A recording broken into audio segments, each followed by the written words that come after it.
Well, it's Thursday night, Michael. It's 9 o'clock. Let's rip the knob off. How are we doing? Very well, sweetheart.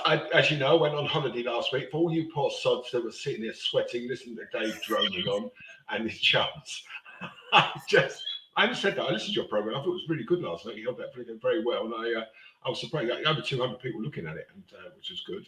And it was very nice. It was good to hear you talk, Dave, because you are a very clever, intelligent man, and you're godly, and you're able cleverly to bring in being a drunk, being a lecher, being a man who understands how to defeat the enemy, which is the government, and those would be acolytes that hang around called civil servants. You are without doubt my best friend. You're a lovely man, and I'm not just patronising. It's absolutely true. You're a good friend, and I have to say it's nice to have a friend like you because you feel safe in the world when there's someone like you there. It's true, Dave. I look at you. Anyway, enough of that. Enough wanking you off. Let's get on with it. Right now, before we go, look what I brought back. This is lardy cake. Lardy cake. Lardy cake, my dear. And I have to say to you, well, I bought two, which is now you see there's only one. And I have to say to you, lardy cake is like eating instant heart attack. It's absolutely full of fat and sugar. And with a cup of tea, it's like looking at your first pornographic magazine. It's absolutely delightful. And wear glasses. yeah, thick ones. But over the years, I've stopped doing it. But I have to say, it's absolutely fabulous. And I went in there, and I was talking to a woman in there. It was a very, very nice woman in Martin's Bakery in Mevagissey. And I've got to tell you, you're absolutely treated like royalty by these people. My friend Simon Copper, who owns the Pebble House Hotel in Mevagissey, if you go to the Pebble House, mention my name, you'll get thrown out. No, if you go to there, mention that you know Mike Reynolds, you will be there. Nobody's listening, sorry. If you go to the Pebble House in Mevagissey, you'll be treated like royalty, and the rooms are fabulous, and it's just as good as it gets. Dave, if you're going to go on holiday, you want to take Anita away for a holiday, that's the place to go. It really is fabulous, absolutely. Well, we got Matty Everard in, and he's going, did you say lardy cake? He said, if it did, wow, that's amazing stuff. Let me show it to you again. Look, there it is. It's called, hang on, there we go. Lardy cake. Martin's Bakery in Mevagissey. I had to order it because it's so popular. Guy, apparently, I went in to buy one, and they'd had about 10, and one man came and bought a lot of them. A tourist, and I thought, the last time I had that was 7. I think it was 7 or 8 years old. And that was only like 20 years ago, as you know. Well, yeah, say no more about it. I'm about 2 years older than you, Dave. And it is, if you've not had it, it is, I think you might have had it. It's absolutely fabulous. It makes Soreen, You know, I don't know if it is, Matt. Honestly, I agree with you. If you had Serene cake, which is like a bread, this makes it look. The Lardy cake is just wonderful. I'd just like to let everyone at home know that is Soreen and not Soaring. All right, just for those that have got dodgy ears. Yeah, did you just say Soaring at home, darling? Doris, come away from that screen. Yeah, exactly. When you're in prison, Dave, are you? Yes, no, I've evaded prison all my life. I think I've scraped through a few times, but there was someone asked me the other day. They got a bailiff letter coming on, and what would I do? I said, well, back in 2013, I had a notice put through the door. Ooh, big red letters. You must pay straight. Redder than this top. You must pay straight away. And it was from a bailiff called Mark Thompson. Well, anyway, we ignored a few of them. And then this one come through one day, and it was in the letterbox, and it had been a bit wet. And I read it, and it said, if we see you on the road, we're going to arrest you and put you straight into prison. And this is from like Marston's or Jacobs or whatever. So anyway, well, I rang this guy up, and his name was Mark Thompson. I've still got the letter to this day, and next year it'll be 10 years anniversary. I'm going to celebrate with a little cider or something. Anyway, it said, if we see you on the road, we're going to arrest you and put you straight into prison, blah, blah, blah. So I rang him out. I said, Mark Thompson. He said, yes. I said, right, Dave Witcher here. I said, he went, yeah. I said, listen, you've put this note in the post today. It says you're going to put me into prison and do all these unclemency things to me. We're a Christian country, darling, you know. And he went, well, yes. I said, let me make this point very, very clear. If you come near me and you touch me, I will kill you. I will stab you until you stop bleeding. Are we clear?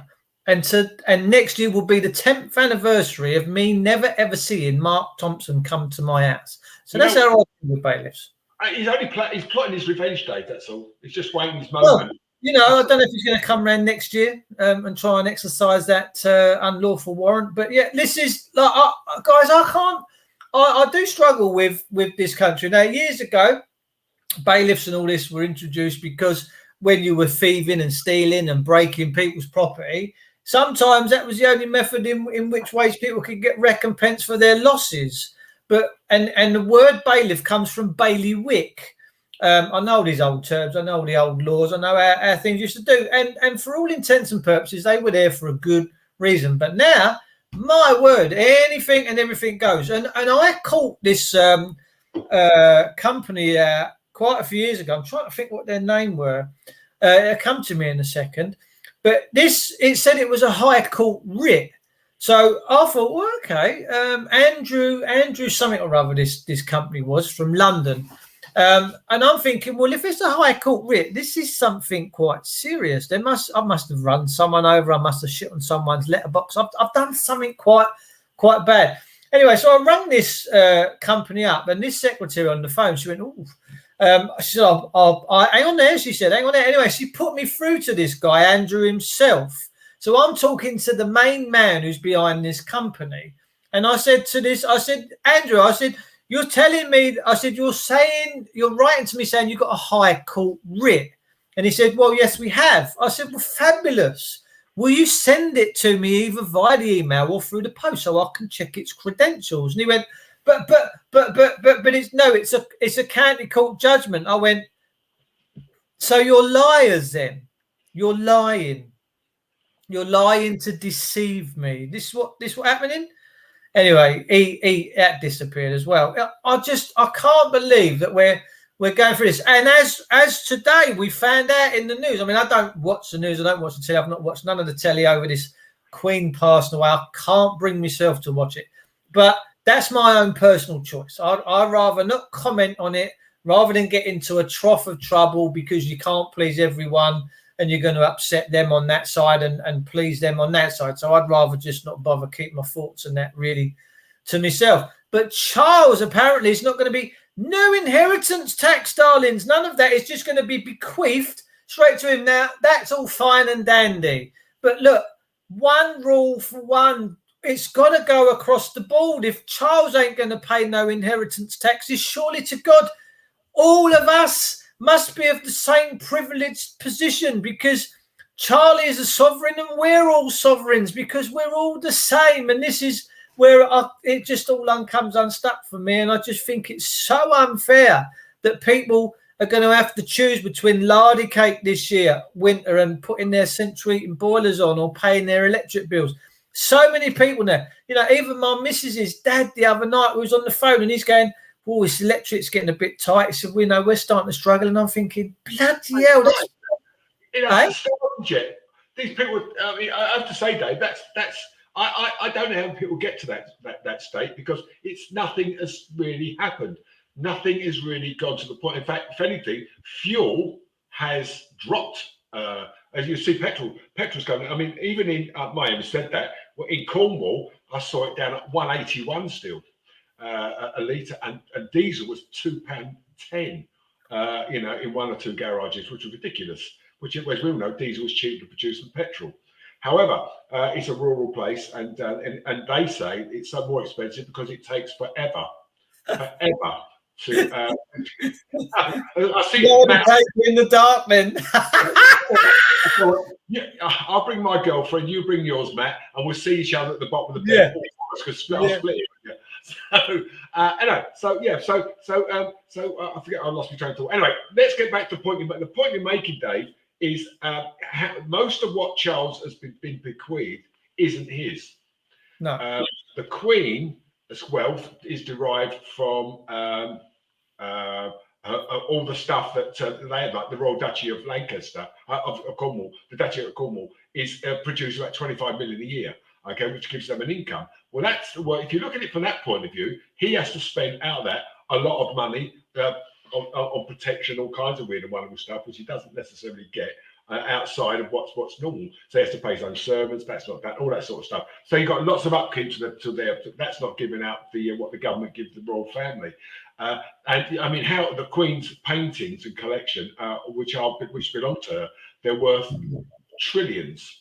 You cannot put a price on the amount of money they've got. So to some degree, it doesn't really do them any good or us any good by asking them to pay any sort of tax, because the Queen's collection of stamps, which her father was a great voracious collector of stamps, her art collection, which is all there, and you can go to the Royal Gallery, you can see all this stuff. It's all open to the public. All the stuff that they have really is like for public, because it all belongs to us. I mean, Balmoral was built by Prince Albert for Queen Victoria, but there is talk that they might turn that into a museum. And they were talking about turning into Buckingham Palace a museum at one point. Well, I think they should put put us in it, Dave, because we're all queens, aren't we, darling? And so I look great in a frock. I've got no problem with the royal family not paying any sort of duties, because how would you work it out how much they owe? You can't, because none of it really goes anywhere. It's only spent within the country, so it's not like where the unfairness comes for me is supposing your mum owned the house that she had you in Peckham, just for argument's sake. That house, which was worth about when she had you in about 1910, it was worth about 30 bob. It was worth nothing, It was worth about 5-6 grand. Now it's probably worth £400,000 or £500,000. Now, if she'd lived there all her life and she died, it's wrong that she should then because she lived it all her life and through whatever reason it's worth all that money, all of a sudden becomes death duties. I don't see that's fair.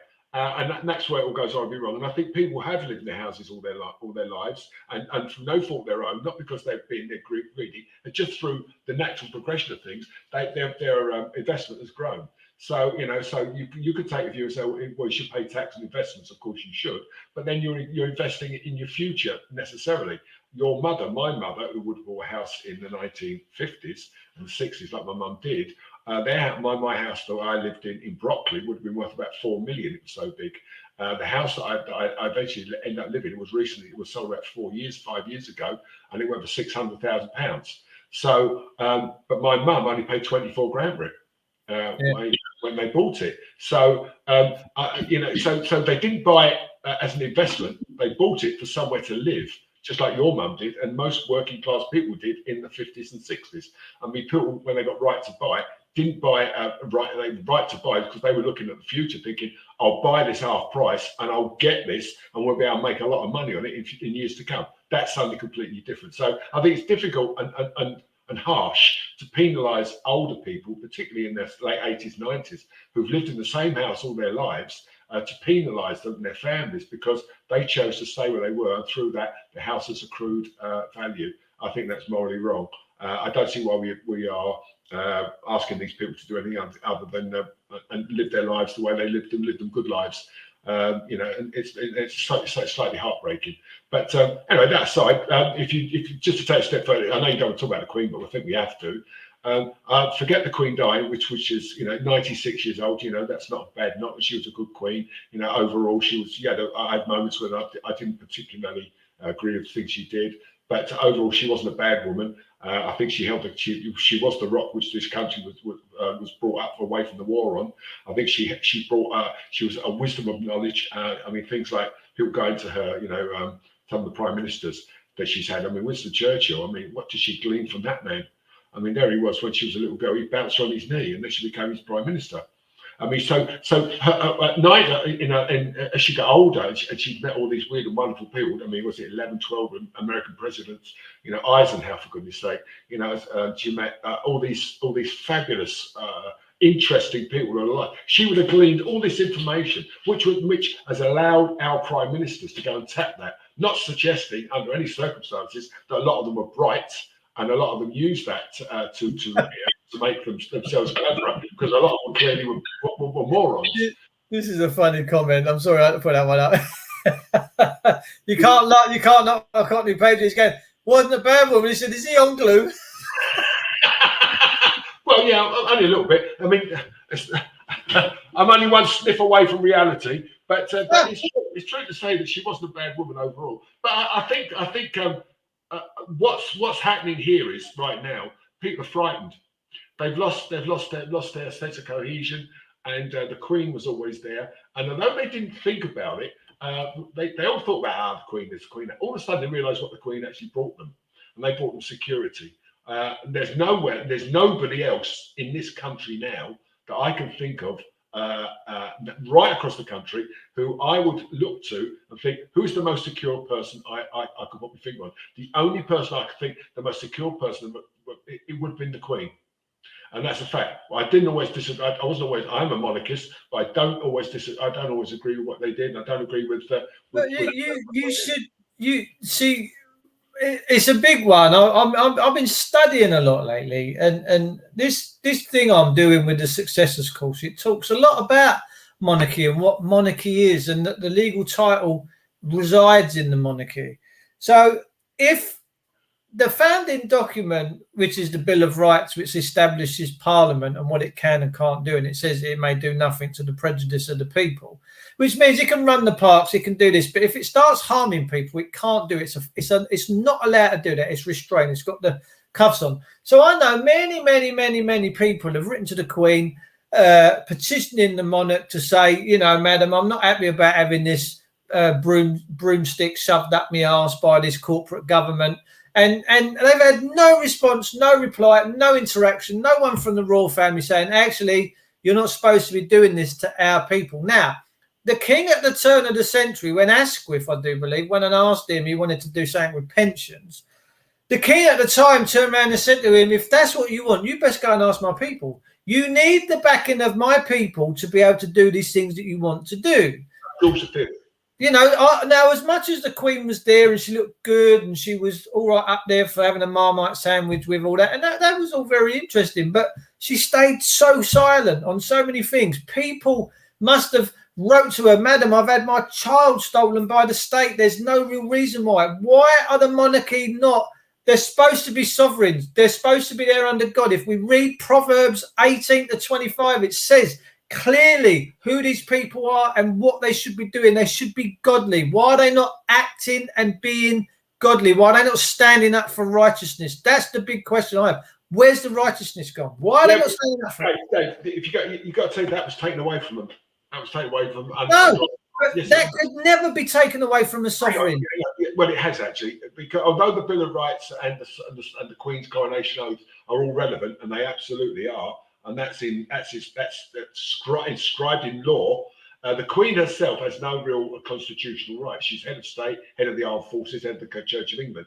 Absolutely. However, she doesn't have, I can't see at any point that the King or the King right now or the Queen in the past has never dissolved Parliament without the express wish of the government, her government, in name only. So the Queen, although she was head of state, doesn't really have any real power.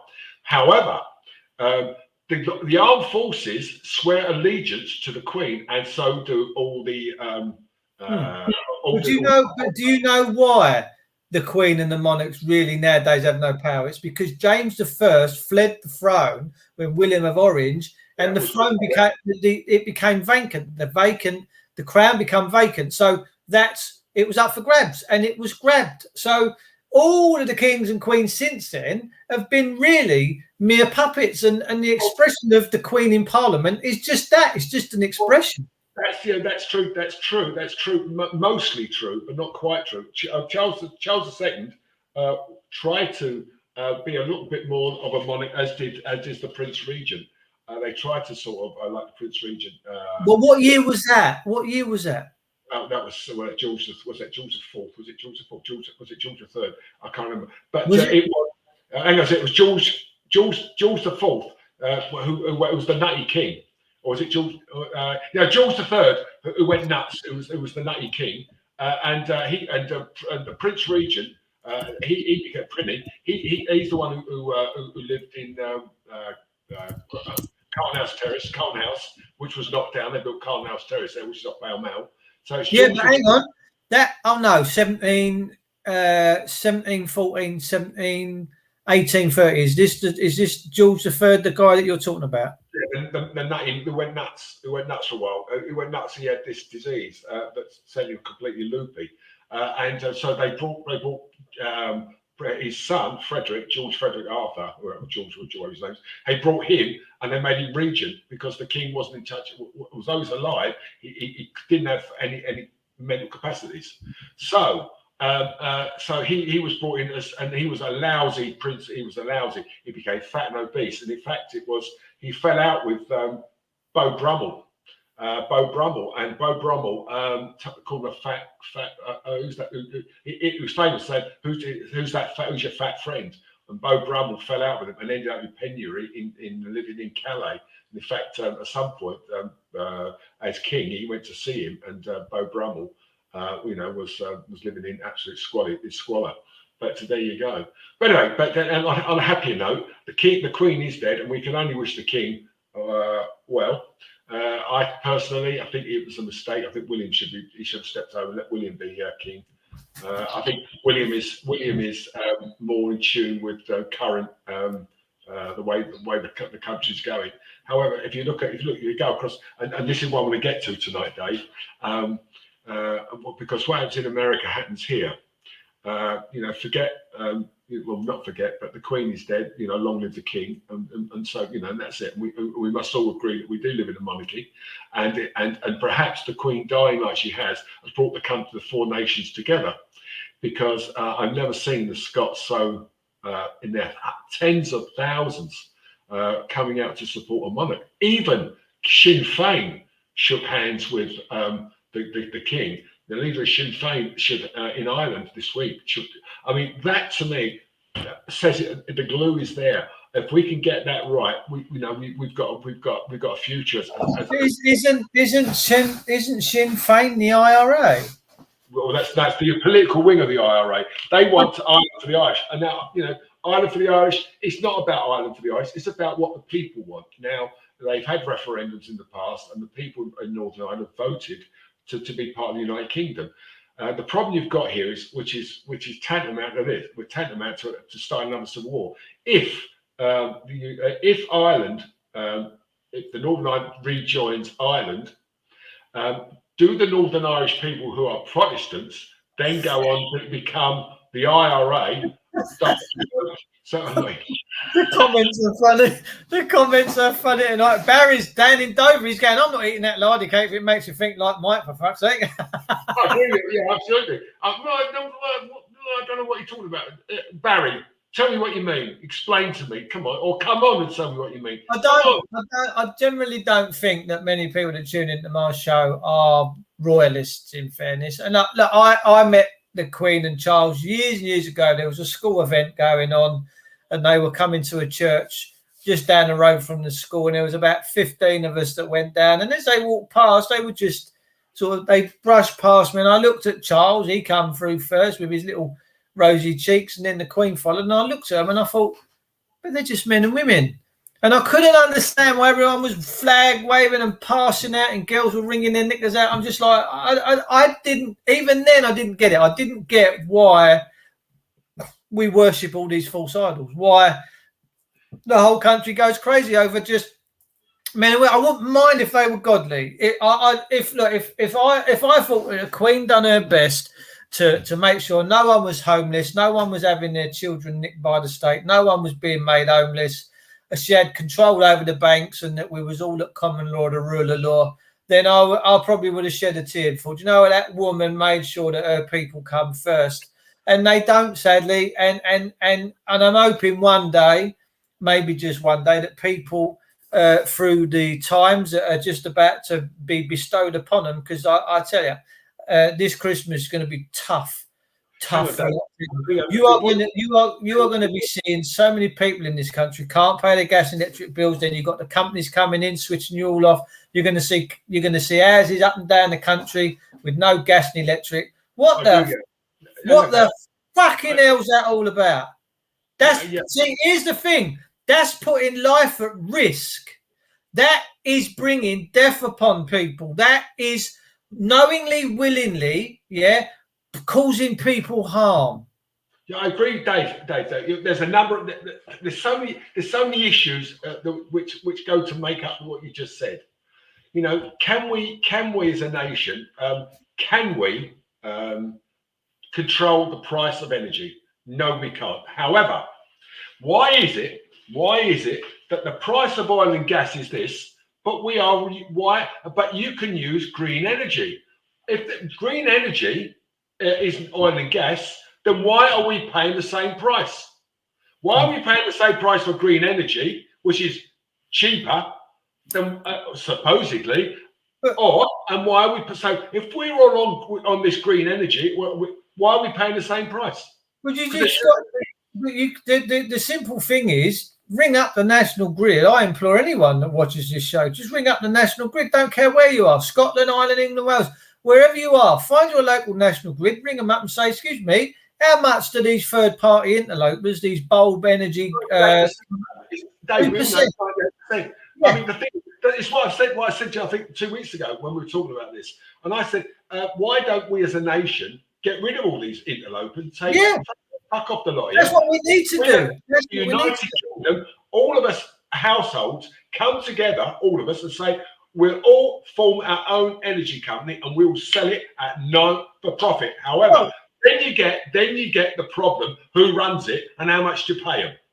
Are they not laundering? Are they not? Is that not the terminology, laundering? If the grid's charging you £2 a month and they're charging 100 quid, that's laundering, right? That's manufacturing money out of nothing. I absolutely agree.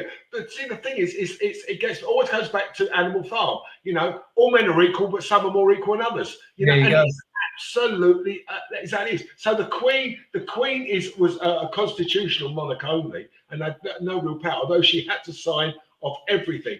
It's because it's all in the Queen's name, in the name of the Queen. You know, what you were subscribing to was a republic. By getting rid of the Queen, we have a republic like America, or like we have in France and Germany and everything else. We don't have a royal family.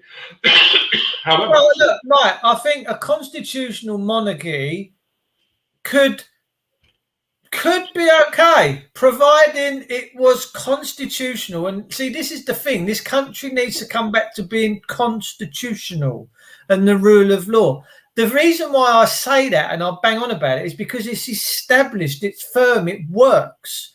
we've had it for thousands of years in this country. So if we just got back to the rule of law and being a constitutional nation, and we got rid of this legal system, then guess what? Everything levels out straight away.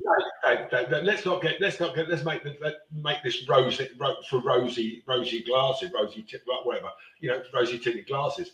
The rule of law has only been accomplished by brute force, right? Now, if you go back to Dot. Men were to get your own way. You went out and you enforced it by your will or by violence. The government are no different. Their violence is now shown by sending out you letters saying you owe us, the tax man, you owe us or else. That is violence. The only way you can have any sort of government is by threat and fear. That's what we got. And that's exactly what we've got, and there is no way around that, because you're always going to have the people. I mean, we are mostly God-fit, and we're prepared to pay our way. We're quite happy to pay for all the things that we have. I mean, if I pay £4,000 a year for tax, for council tax, why? What am I paying for? Hang on, Dave, what am I paying for? I've got no kids. Okay, no kids. There's no ambulance service. And there's no police. The fire brigade is about all we've got. The roads are in a shit state. They only collect the waste when they feel like it. What else am I paying for? Why am I paying £4,000? Because I live in a big house with 2 people. Well, the thing is, the money's see. Here's the thing that the current. So I've been researching a bit of history and going through this course system, and a few centuries ago in England, there was so little money around, and it was so valueless that it weren't really highly spoke about, and people were trading, bartering, passing things down, and everything was nice. It weren't vulgar. It was quite a nice place to be because everyone was quite chilled out and just getting on. They got food in their belly. But now, see, the monetary system. When you look at the supermarkets, the way the supermarkets are set up, they want all this ID. They want you to, I mean, there'll be barcode in your bum cheek soon, unless you're careful to get your eggs and bacon on. But the monetary system it ain't even about the money. It's about the control. It's about them having the control. I purely said, now look, I'm someone that, I'm 55. I was 55 yesterday.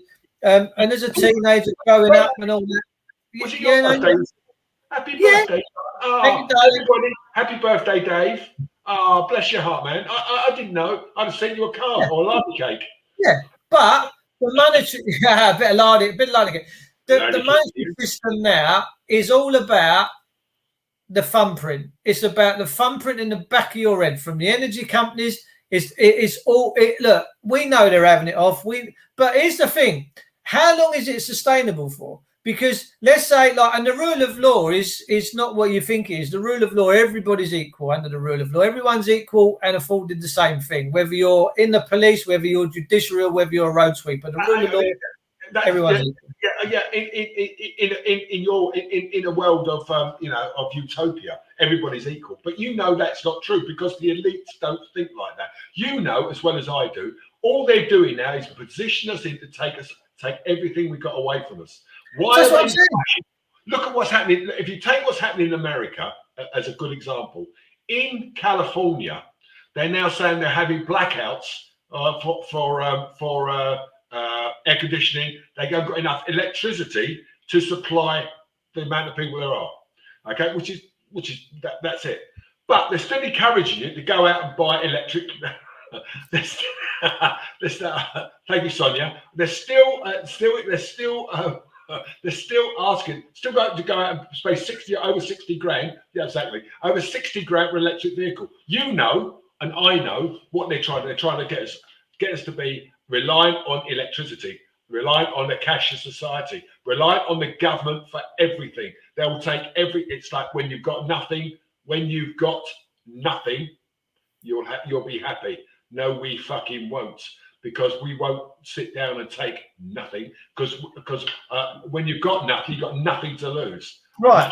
So, and that's coming because, like I just saying, if you look at, let's say, for instance, you got a mother and a father with maybe 2 kids, and the kids are at school.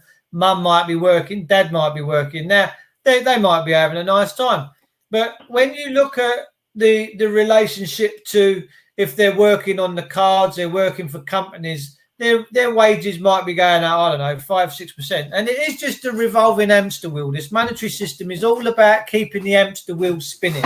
Spin, spin, spin. Same old shit. Newborn come in, old ones go out. It's just a hamster wheel. But the point is this: when you're just getting this little rise in wages, but you're seeing all these other things go up here, it don't take a rocket scientist to work out that is unsustainable. If it was like this, you could maybe ride that. But trust me, everyone's feeling it right now. Everyone's feeling it. So the point is this: how long does it go on for? Well, it'll go on for as long as we allow it. That's it. As an aside here for a second, I'm looking at Cockney Patriot here. He said, who supports this king? I fucking don't, okay? Well, I've got to say Cockney Patriot. I've got to say, as a Cockney Patriot, you support Pearly Kings. You must support the Pearly Kings, surely. Whether you support this king is for you. Is there still a place? Because that's charity. Sorry. I don't think the Pearly King and Queen are still going. Are they packed up a few years ago? You see them very, very occasionally. I used to see them all the time down. Well, you must have seen them down there. Yeah. What's the name? East Street. Bermondsey. Yeah, down the Blue. Bermondsey. Down the Blue, always in Petticoat Lane. You saw them all over the place. Jesus, just right. So look, let's change the track of this, right? Because we now know what's going on. We know that this is unsustainable. And what I done a stream the other week in getting people to focus on something different, because, like, to my point of view, and this is where David, some people like him, some people don't. I've met Dave a few times. If he's a shoe, he's a shoe. I don't see that. I just see that he's a man just trying to carve his way through life. But he turns around and said, it's your point of awareness. It's what you do, what you focus on, and whether you're going to feed the system. Now, John Harris years ago was big time in the truth movement. He said the system will get so arrogant and so thingy because it really starts struggling for survival. Maybe, just maybe, that's what all these price increases are about, because it's all becoming so volatile. He said, but the system's like a fire. He said, you keep putting the fuel on the fire. He said, but when you work out and you stop putting the fuel on the fire and you withdraw, he said, it's going to then look around for material to burn. And then when it ain't got that material to burn, it's just going to blow itself out. It's going to have one big last gasp of life and then be extinguished. So that's my point.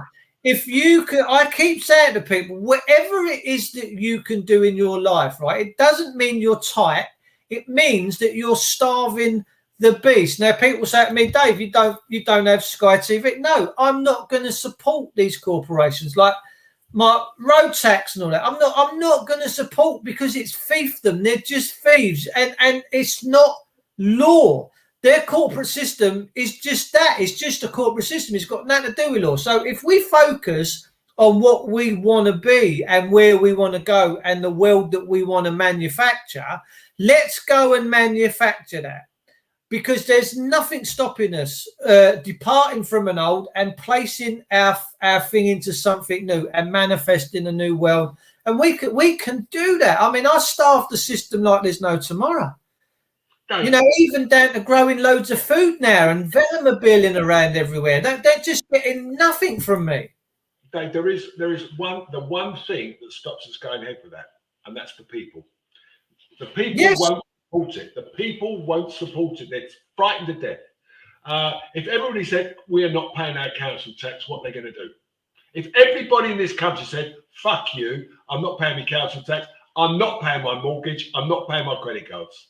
Well, everybody in the country said it. Well, then what? But that could be coming, because instead of them saying I'm not going to pay, they're going to be saying soon I can't pay. Absolutely. People now are so. I mean, I know I sort of about 4 or 5 of my friends, and they've got reasonably good jobs, only 50, 60, 70,000 a year. And wife earns 30 or 40. They've got 100 grand coming in, and they're struggling. They've got 2 or 3 kids. They are. There you go. They got mortgage. They got like 300,000-400,000 pound mortgages, and they're really, really struggling. And they said, how bad is it going to get? I said, as bad as you let it. He said, fair enough. And what you mean by that? I said, if you sit down and why don't you come on and listen to what people like my mate Dave and come Wake Up UK, watch what these guys say, and you'll understand that you're being taken for a fucking mug. You're being taken for a ride by a corrupt system that we've allowed to mature into a chaotic state where we're living in fear of what these people are going to do next to us, and we're doing nothing about it. So the sooner this country pulls itself together as a whole, as one, once we turn around and go, no, fuck you, what are they going to do then? When we all turn around and go, fuck you, what are they going to do? Nothing. Put us all in prison? No, they've got to change the system. Yeah, of course. It's the same with the poll tax. Now, exactly. Aurora, yeah, she just said the same. But you see, the thing with the poll tax, everybody hated the poll. But when you think about it, it wasn't a bad system. Now, everybody said it was what people said. Why should we pay? Well, 6 people live in a house. Why should we pay more? Well, why shouldn't you pay more? You know, if you look at it from that point of view, if you said I'm going to run my meter on this one that's living in the house. My meter costs me £1 a day. So everybody else comes in, 10 of us come living in. Why am I paying more? Why should I pay more than £1? Because you're using more. So to some degree, if you look at that point of view, it was fairer. Now, I live in a 4-bedroom house, big house, everything. There's only 2 of us here. Why should I pay the same or more than 5 people who live just across the road from us in a Band D house, okay, 3 bedrooms, okay, they're paid 2,000 something. So why am I paying more? Because my house is more valuable. Because these are all conversations for like communist and fascist nations. When you get people arguing and saying, well, my neighbour's doing this and that. I mean, I just think it's ludicrous. I don't think it's rational at all. And I think it's very illogical that we live in this. Some of the conversations I hear people having, I'm like, am I living in a Soviet like communistic bloc? You know, I just don't understand it. I don't understand all these social exacerbated conditions that are placed on people, and the mental health aspect of, well, you know, everyone's, I'm going to see a doctor and they're on fluoxetine and all these tablets, and well, you'd be lucky to see a doctor nowadays. But the point is this: if you went into a classroom today and there was all 7-year-old kids in there, boys and girls sitting there learning about the birds and bees and maybe a little bit of math, out of all of them kids in that class, there might be 30, 35 of them, not one of them's got mental health issues. Not one, not unless they've got a bit of vaccine damage, but not because they don't have all these conditions that are placed on us when we come into this working thing and then paying taxes. It's a fucking, Mike, we're on this massive hamster treadmill, and that's all it is. I want to get to kids in a minute, but can I just ask you, look, read this, what homeless people said about Regina versus Don in 1934. Court of Criminal Appeal, Swift, the judge said, right, another commit a crime. Now, what's your take on that? Because that, to me, suggests that that everything that they're prosecuting us for is a phony, is a scam. So these are facts. Yeah. When you go and get a license, you're begging to commit a crime. Yep. And this is why where people get incensed when they write to the police and say, "Oh, I'm not having this and that." What you fail to understand is because you got the license and you're holding the license, you've begged to commit a crime because you've asked for the privilege, and they've only got to catch you in the act. Yep. You don't have to talk about the crime. You don't have to say, "Oh, I was doing 36 and a 30, but I never meant to do it because my wife had a vibrator stuck up my vagina and my phone was ringing." None of that matters. They've just got to catch you in the act. But here's the thing: they never told you that it was an entrapment, an enticement, and a deception. Because we're not supposed to be deceiving one another. And if you put simple quotes like that down and reply to them and say, "You do know you're not supposed to be deceiving me into trickery and all this stuff," and then they kind of slip away like slippery little serpents that operate in the darkness do. That's the license. All licenses is you're asking for a permission to commit a crime, and that's the word licentious behaviour. Interesting point, David. And I don't know how many people are watching this at the moment. Probably about well, it's me and you and homeless people and whatever. Probably, I don't know. But I mean, the thing is, it's only sad that not enough people watch these sort of programs. And They do. Because I mean, yeah, I know that over the week they do, and I just hope they sort of take note, because the real issue.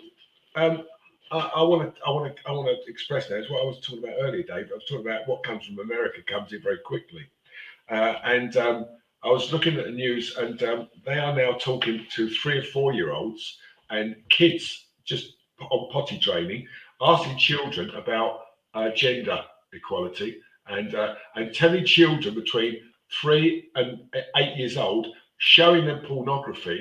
And in one, they've got a cartoon character, and they're showing a man growing, making his dick bigger, just wanking to make his dick. Say, oh, look how big it is. How do you think it gets as big as that? And they're showing this to kids at 3 and 8 years old in America.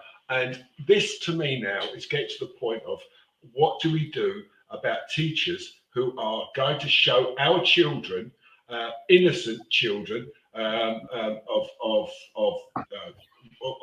play in the playground with multiracial, don't see black, white, green, blue, orange, just see their mates, and then they go to the classroom and the teachers say, oh, come on, children, it's time for us to look at ourselves, get our little willies out and look at the next girl. That girl. Now she's got what they call a vagina. And they're 4 years old. This is where we're going. It's just pure sickness. That is pure sickness, and you've got to be a crazy individual to think that's normality. Now, look, I've said this time and time again. I'm not here to dig people out. I'm not here to dig out the gay community, the black community, the white community, the Chinese, the lesbos, all that. I don't care. If whatever's your bag's your fucking bag. As long as you're cognitive and you're old enough to make your own decisions, you go and crack on. But the kids is the corruption of the temple and desensitization. They've got us desensitized now that when we watch the telly and we see so and so was stabbed to death today, no one takes a blind bit of fucking notice. Instead of all kicking up in arms and going kicking the doors of Downing Street down and saying, what the fuck are you allowing to happen in this great country of ours? No one even bats an eyelid. They go home, they sit down, eat their dinner, get up and go to work the next day. And then hopefully, none of this ever happens to their families, because that's a dichotomy. All what we keep allowing and persisting will one day probably eventually be the irony in how we make our fate. Who fucking knows? But the point of this, it's all about desensitization. It's all about the immorality of it all. And we have become, we're not a Christian nation. We see all these people, I am a Christian. No, you fucking ain't. Well, Dave, how can you have a Christian nation when the fucking church doesn't believe in God? I looked at the Archbishop of Canterbury in his cassock and his cross, and they're standing there all covered in these fucking cassocks that cost thousands. I mean, that's not Christianity. That's pantomime. And these fuckers, they're not interested in saving people. They're only interested in their own comfort and their own positions. I'll go off and tell you what you should and shouldn't be doing in the name of God.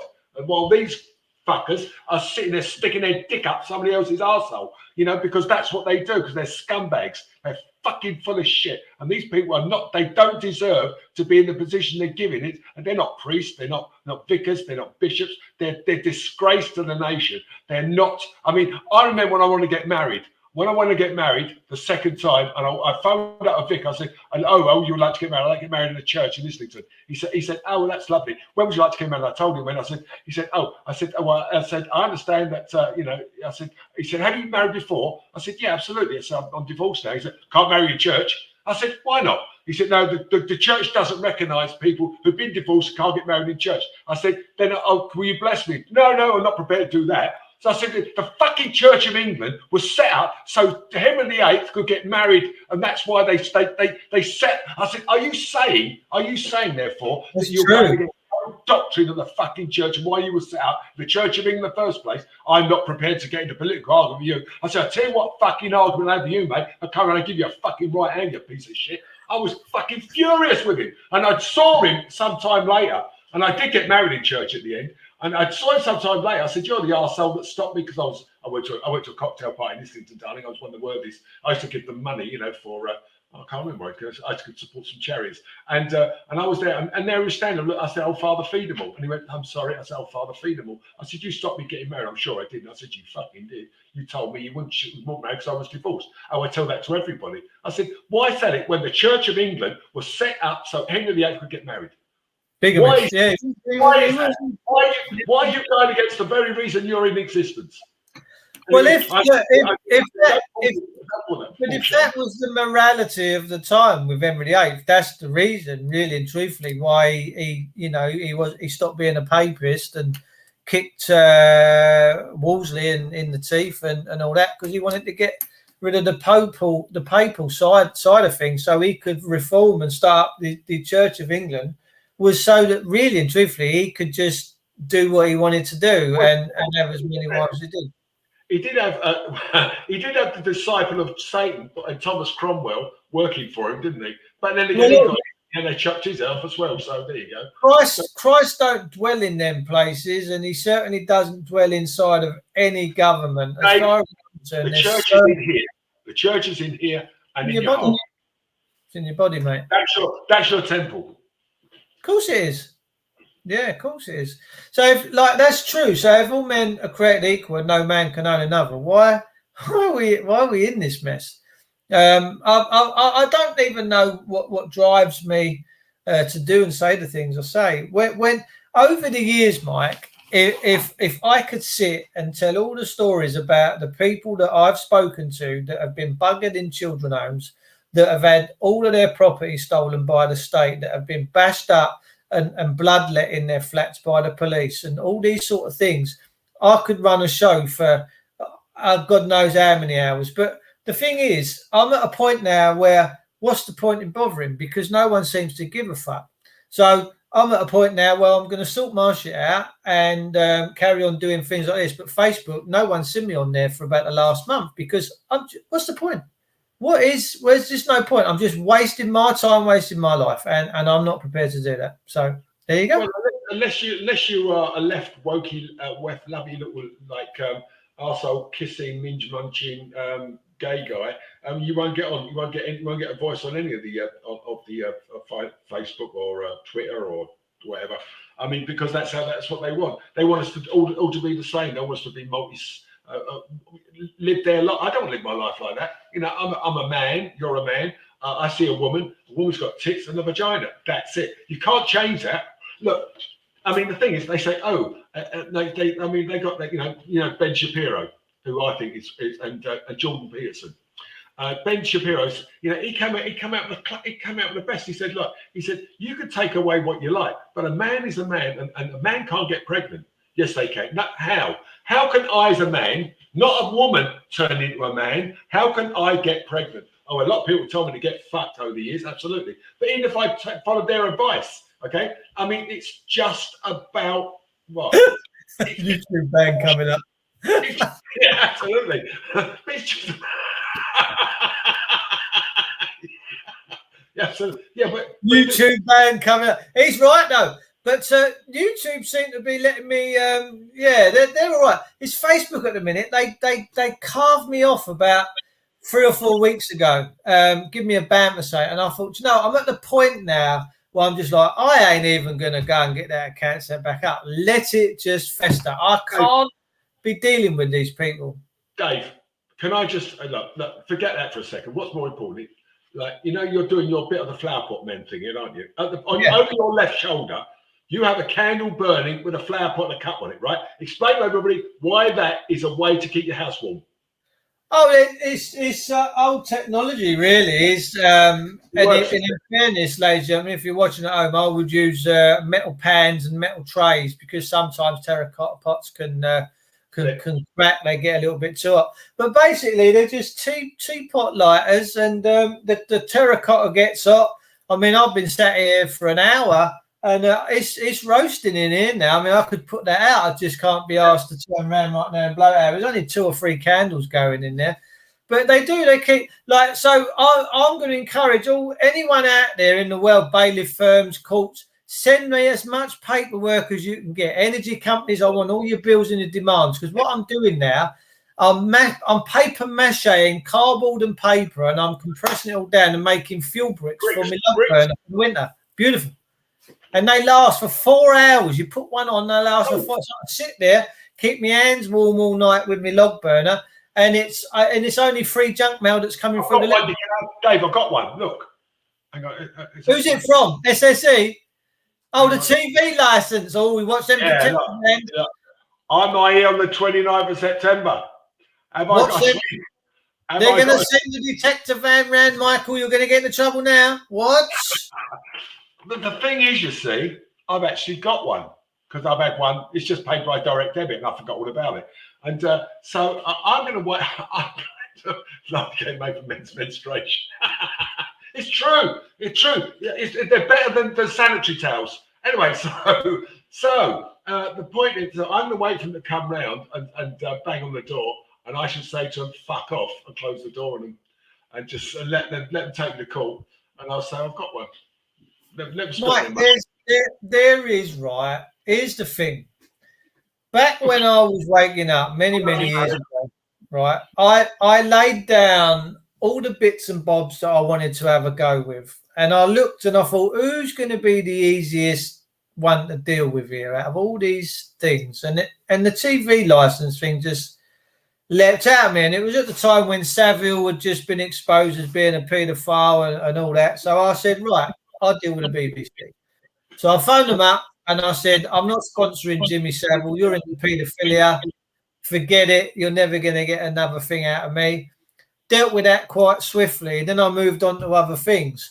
Now, this is something that people like me, we first started with. We first started with the TV licensing. Now, there was a lot of YouTube channels coming on at the time. That was all talking about get rid of the nonces, get rid of the BBC. So lots of us did that. Now, I can guarantee you right now in this nation, there's well over 3 million households that have told the BBC to stick it up their arse. Yep. And they've stopped subscribing to them. So the BBC to cancel that TV license is so fucking easy. It's easier than taking the top off your egg when you're having your egg and soldiers. It's that they're so easy to deal with. And I would implore anyone that is still funding them to cancel them, because as I said, they're the fire. You're just putting fuel on the fire by funding them. You're giving them credibility. And I can't understand why anybody in this nation right now would be funding paedophiles. I've got no idea. It's just beyond me. But that's my own personal opinion. But the point I'm trying to say is that's what we started with. We started with the BBC. We've kicked them into touch. So many people now have said, no, fuck you, I'm going to save the money over 10 years and go and have a nice holiday in Benidorm. So that's going to carry on and run for all the other things. There's so many people now digging at the HMRC saying, well, where's the obligation for me to pay? There isn't any. So we're cancelling our contracts with you. People not registering their children. It's happening all the time, and it's a great thing. And it's giving people this feeling of empowerment, because when they know that the boogeyman ain't so scary no more, they just start running with it. And you know, it's honest. We are in exciting times. We are very, very, very in exciting times. The media for me are absolute demons. I can't stand the media. But the demons are there, and they're in our midst. Now, in America, teachers are saying to 5-year-olds, there's nothing wrong with a man who wants to have sex with a 5-year-old. He's nothing. He just likes young children.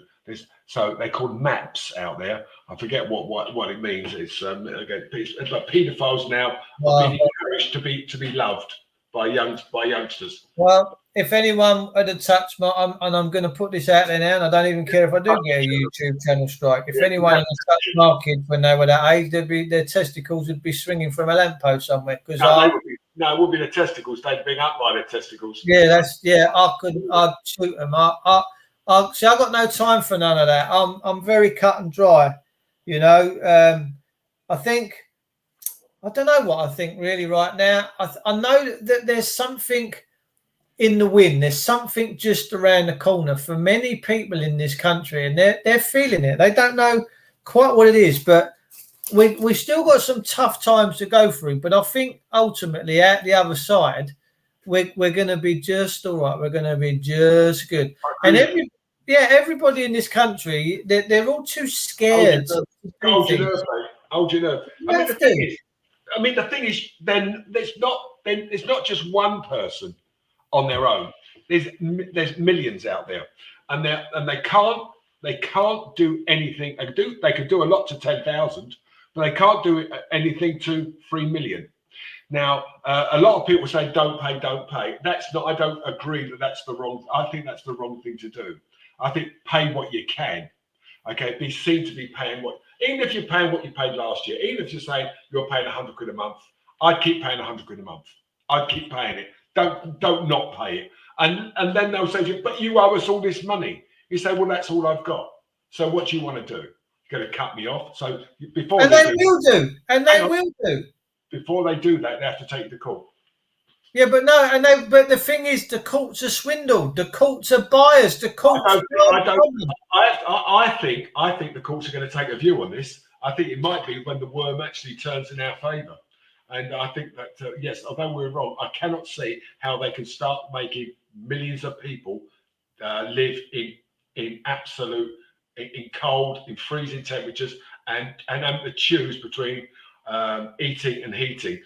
As far as the government is concerned, the government, for me, are doing a reasonable job trying to ease it. They've cut down. I mean, the thing is, if you think when I lived in Staples with you, I was paying £1,000 a year for electricity. Okay, £1,000 a year. Now I'm here and I'm paying now £3,000 a year for electricity. Okay, because because I have a big house, so I changed my direct debit from 100 to 20 to 2,000 to 250. So that would give me £3,000 a year, right? Now, what do we actually use? Maxine works from home, the computer. I don't watch too much television. This computer's on after that. So 2 computers and a kettle and a fridges.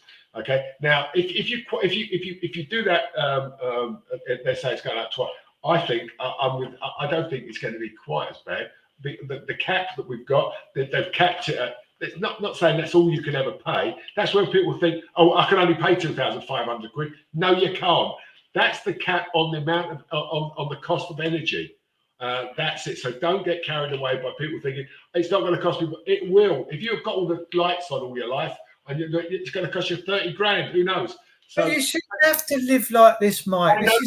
But that's I'm trying to get the reality where we are. Until we as a people could change the system, and that's what we have to do as a people. We have to bring in people who will fight for us. I mean, Liz Truss, all right, she's come and said, I will do something, and it seems to be trying to do something. Whether she succeeds or not will depend on those arseholes who sit in fucking Whitehall, who are unelected, telling us we can't afford this. We're in the Treasury. We've been here 30 years. We've never seen anything like this. So because we've been here 30 years, that's how it's got to be. Fuck off. They're the person. If I was in government, the first people would go, well, them. I put people in there who care for people. We're moaning about them. We're all kicking up about them, but we're not starving them of the one thing that the only thing that they care about, which is the monetary system.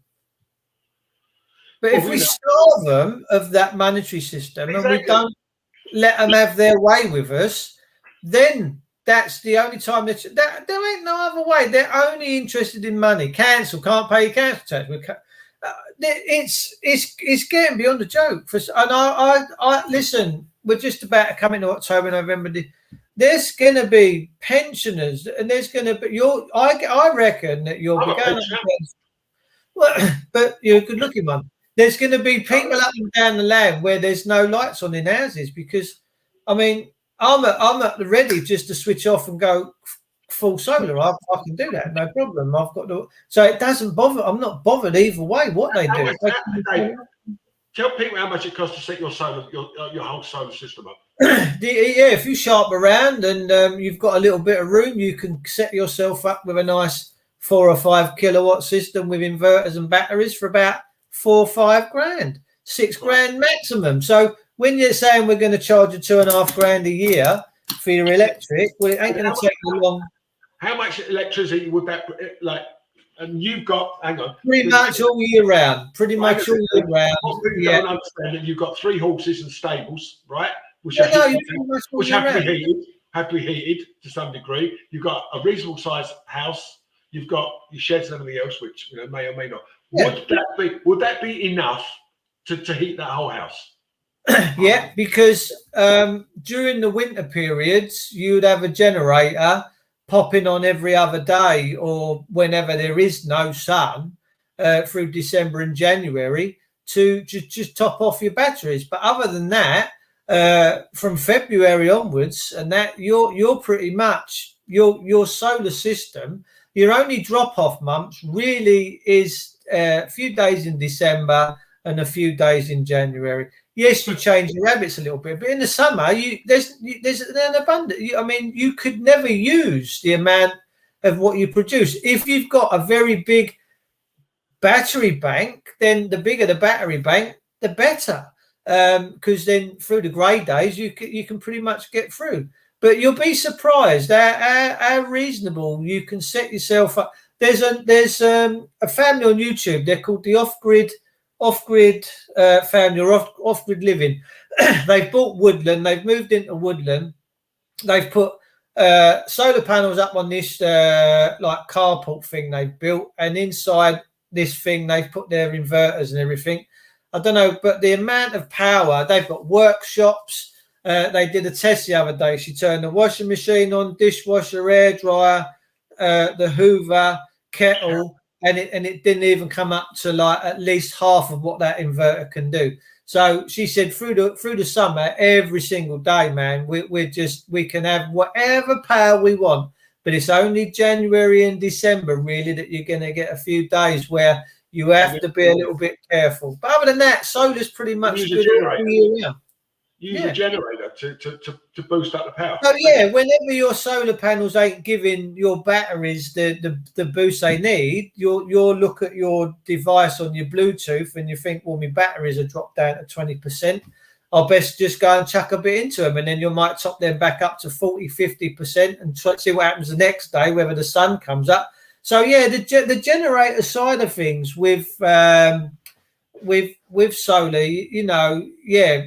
But really, only sort of January and December would you really be using that. Maybe the odd day in February and that, but not much. But once February and them days, yeah, you'll be surprised how much power they can produce. I mean, I watched a video earlier of a family. They was going to try and get some power cables into their property, a converted barn, which cost a fortune. So they had a solar guy come and fit all these panels out in their field low in ground boxes, and then they run big Victron inverters and stuff, and they got an LPG Jenny that kicks in just through December and January, and they're using dishwashers. They said they don't live any differently than you would do if you was on grid.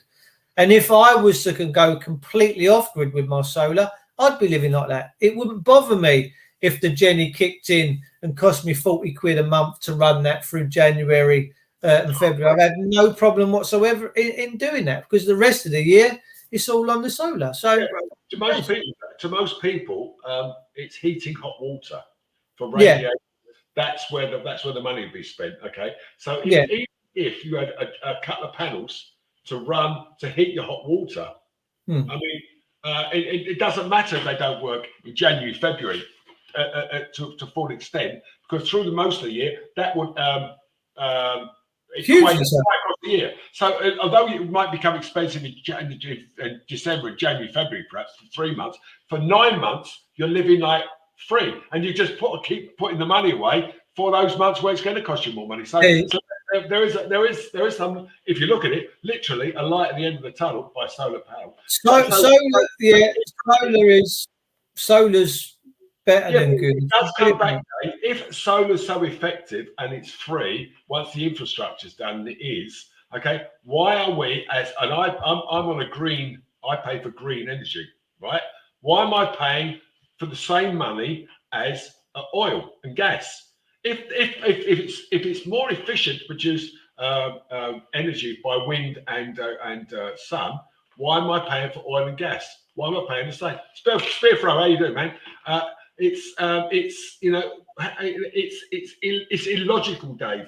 So we're being penalised. We're being Alan, we're being penalised. Alan is £900 in credit. Don't fucking lie. He ain't got honest. No, he got any money. He keeps losing it. No, he probably is because he's on a good type government. Hang on a sec. Why you're watching? I want everybody to be a witness. He's got £900 in credit, right? So when he comes down next time, what's on him? The old pie and mash, mate. No, we bought the pie and mash last time. You can't. Yeah, well, he's got £900 he can pay this time as well. Yeah, Craig Baxter just made a good point. Car alternator converted magnetic motor much smaller and does more. He's right, and I've seen people produce these machines. My friend that was producing the flywheel generators, we've come to a bit of a dead end at the moment with that because on a single phase motor, he can't do nothing where it once the magnets pull in when he's pulling a load, these things come to a standstill. But now he's going to have one more try with it and with a 3-phase motor. And if he can get it running, then that would be good. But I can't. We'll have to wait and see with that. But when you look at it with solar, you can buy off-grid packages that come all with your batteries, with your inverters, with your panels. Literally, people that have got very little to no experience can fit these things. Just follow the instructions, and basically, you can go off grid. There's nothing. If you've got the roof space or you've got a bit of land, you can put your panels out.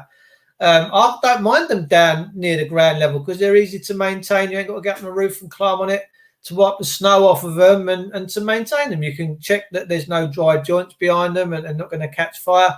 You know, they do need a bit of maintenance, but some of these batteries now, and they're just bringing a battery out. It's made by a company, and the man that's got his dealings in it is not a very nice character, Bill Gates, but they've got these batteries now that are pretty much good for 30 years and they literally do not deteriorate at all. They use this sort of salt level.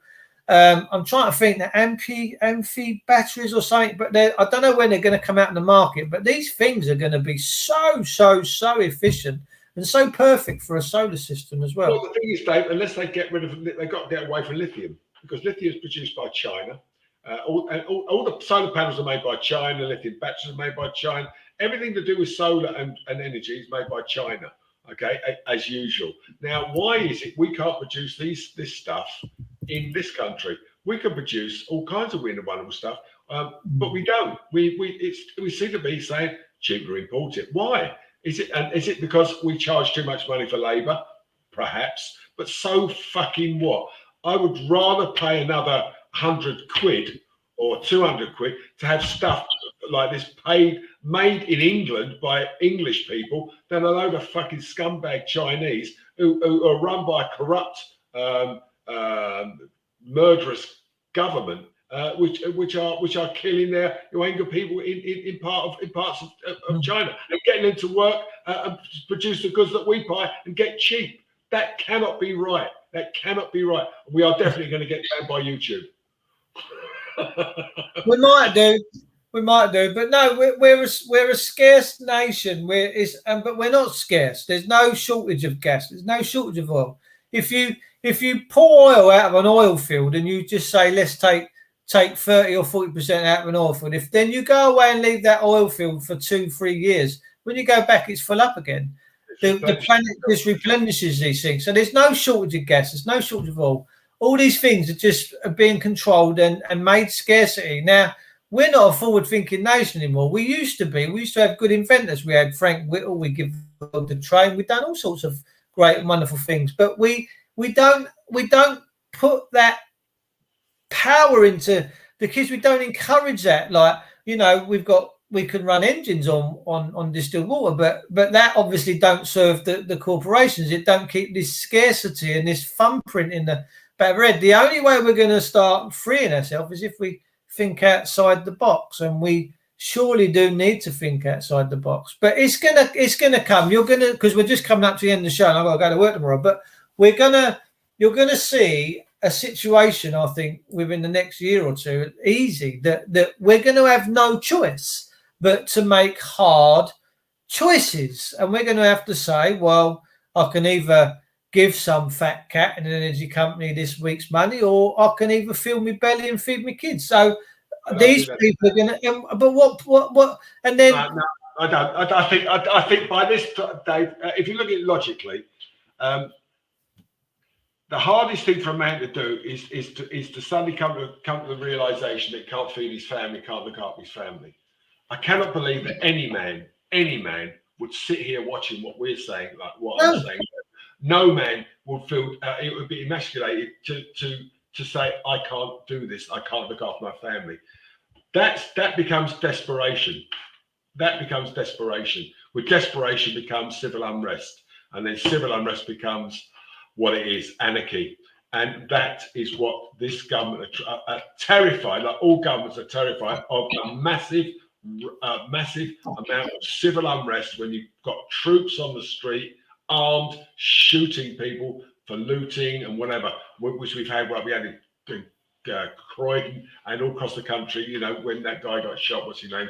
The guy was, the black guy got shot. However, that's recent. What happened about that before we disappear quick? As far as I know, nothing. I don't know if the police were prosecuted for it. He was reaching for a gun. They found the gun that was thrown over a fence, I believe, and I think that was the end of that. And I think they got. But this guy that they just shot recently, they say he was unarmed, and the police was been suspended. Why did they prevent it? So the thing is, why was he running away from the police? You know, why was he being chased by? Why did he try to get away from the police? What was he hiding?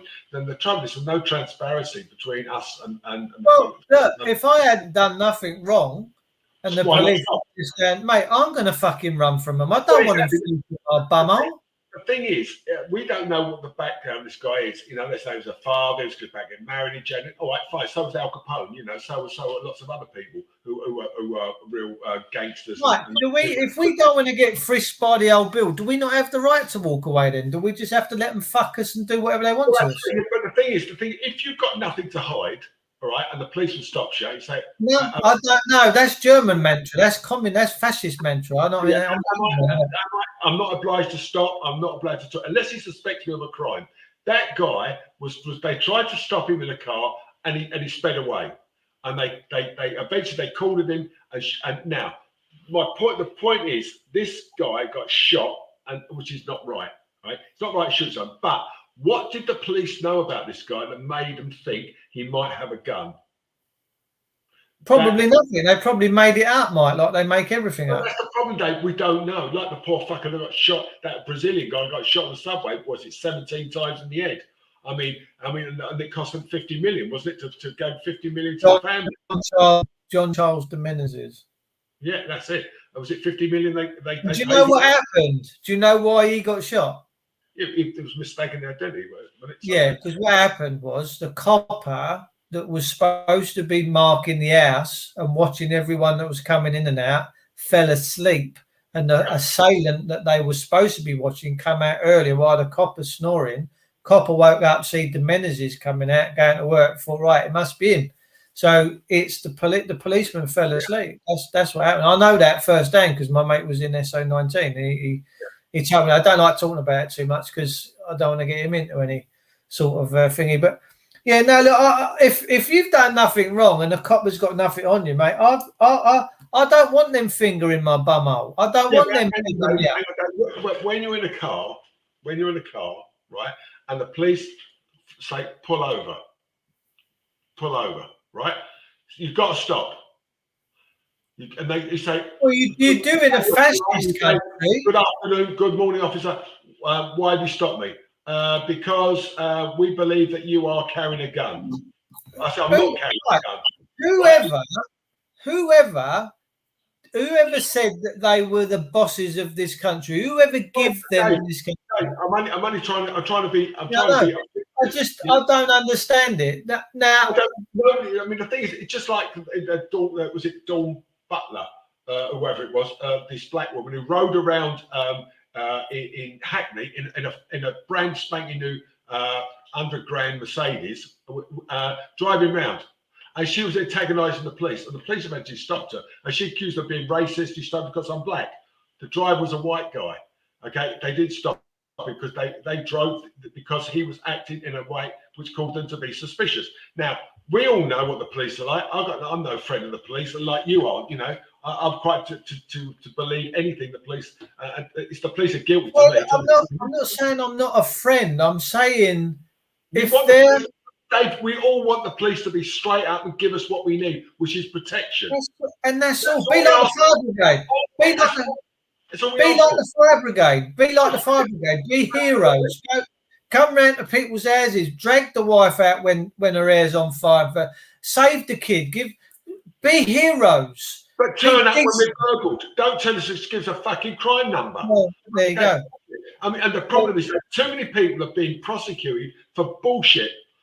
Stop to the side of the road because you're black. That is no fucking excuse and no reason why you should be stopped by anything. You should be stopped if they suspect you've done something wrong. The police, 99% have done fuck all.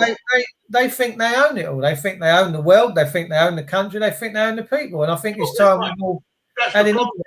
There is no dividing like this. I mean, when we were kids, and I'm 71, when I was a kid, I knew what was right and what's wrong. Now I don't know where the line is. You don't. Who knows where the line? Who knows what is? Unless you're clued up to some degree, I am, and you are too. You know what you can and can't do. But more and more people, through watching people like going on TV, going online, watching this, know that when a policeman stops you, unless he has reasonable cause, you can tell him to fuck off and leave you alone and walk away. He's got no right. If you bring everything back to the rule of law and the constitutional way, like it was, it gets straightened out because there is no. Everyone's equal, and then there has to be due process. Yeah, Dave, that's it. That's the problem. Everyone is equal, us, but they're not.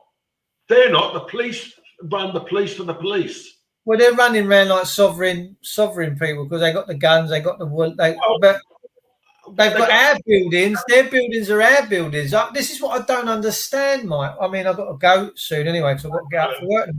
But why?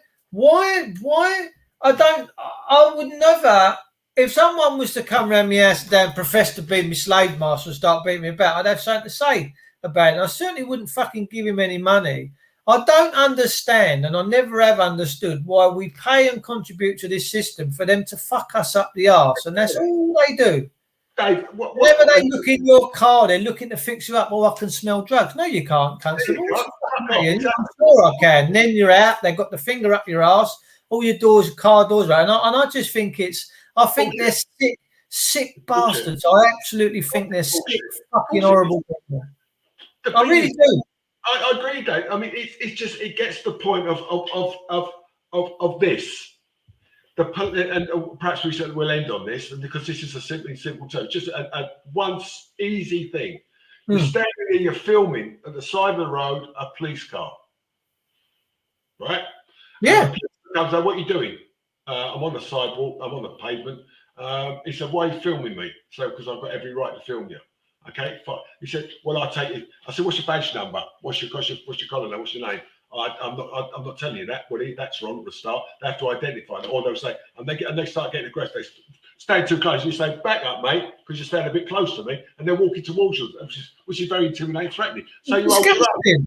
They hold your own, and then they bum into you. So you say, you just hit me. I'm arresting you for assault. But you've got it on camera, and the police know that. The point I'm making now is that when there is a serious issue, like somebody's murdered, or there's a robbery, or somebody's committed something, they'll ask you for, anybody got a dash cam, anybody filming the side of the road, could you please come to the police? It will help us investigation. Why is it then that is legal, but when you're standing, when you're standing there filming, the police want to take issue with you, but when it suits them to ask you for, that will seriously help with, therefore admitting it's not illegal, why is it Why is it not illegal when they're trying to prove it is illegal when you're doing it for your own benefit? That's bullshit. And I've got to say to you, Alan, that's disgusting. That's my friend's Dave. And if you want to stick your finger up his eyes, you have to make an appointment through me. I've got his diary. And if you'd like to give me a call tomorrow morning, I'll sort you out. Anyway, I'm off, guys, because I've got to get up and work tomorrow. I've got to go and sort the nurse out tomorrow. You sorting out plumbing, Dave? Yes. No fingers up the arse, I'll take that. I'll tell you, next few weeks, I've got a busy few weeks rolled up now. And I'll see you all soon. Michael, thanks very much. Cheers. Nice to have you back, darling. In a few weeks then. Yeah, and just mention anal lardy cake on next week's show, and we'll send you something. Okay, can I just give them one lasting look? Look at that. Look, there it is. Lardy cake. Lardy cake from Carmel, my dears. And a smuggler gave me that, my dear. Yeah. See you all soon, peeps. Thanks very much for tuning in. Alan, I love you.